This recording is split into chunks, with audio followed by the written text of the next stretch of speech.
I am one of the team of investigators involved with this project to bring goats to the Clemson University campus.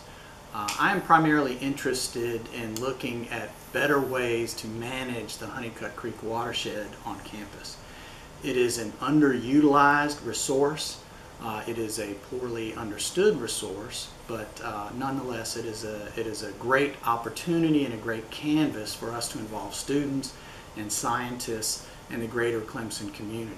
So we're trying to figure out ways to be able to better understand the system and to better daylight the system for folks that would be interested in accessing the creek. Right now people walk by the creek, they don't think too much about it, and the different management strategies that we are looking at are trying to bring about ways to have folks access the creek, be interested in the creek, and we think that will allow more opportunity for us to be able to look at the physical, the chemical, and the biological impairments to the creek, and then go about figuring out ways to address those situations.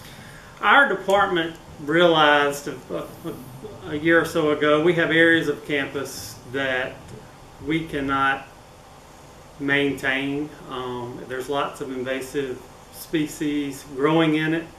We currently did not have the manpower to deploy in these areas, so we were searching for ideas of how could we reclaim some of these areas without having to put forth the manpower and the chemicals and stuff it would take to rid ourselves of a lot of the invasives that were growing there. So the idea of using goats to reclaim some of these areas and remove these invasives was brought forth.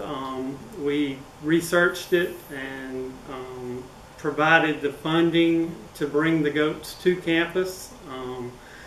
It has certainly been a great success.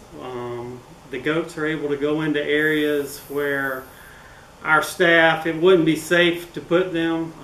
They're not exposed to things like poison oak and ivy that are growing in there. The goats can go in there and devour those species and keep on going, where if you put our staff in there, we'd probably lose a lot of them for several weeks from the exposure to the poison oak and ivy. My role with the project on campus with the goats and invasive removals have started with the students, and our creative inquiry class has a goal of monitoring vegetation changes over time, and these goats have been instrumental in actually removing or helping us remove these invasive species. We have at any given time 15 students in our creative inquiry with definitely a variety of interest in vegetation. My role here in this project, I provide some expertise, some more on the vegetation standpoint.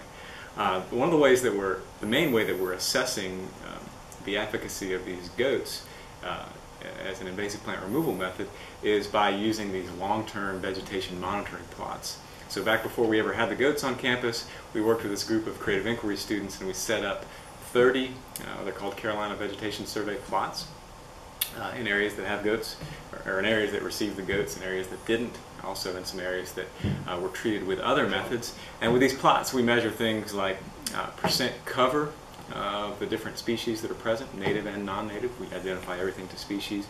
We also count the stems of different native and non-native species that are present.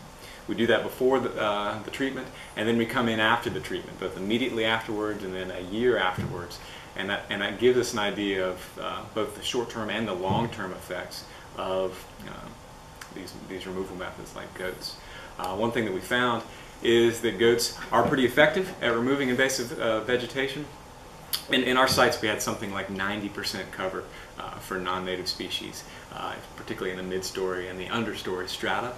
And the goats, we had 8 main invasive species that we were dealing with, and the goats, we saw reductions in cover for 6 of those 8 species, and in some cases the reductions were down essentially to 0.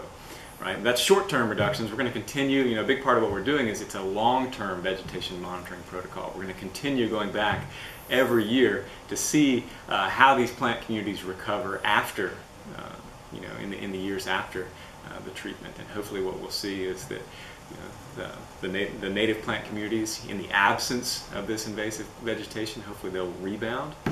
And we can also monitor if we start to see the invasive plants coming back, we can get back in there with follow-up treatments like herbicides or perhaps even goats again to knock that back.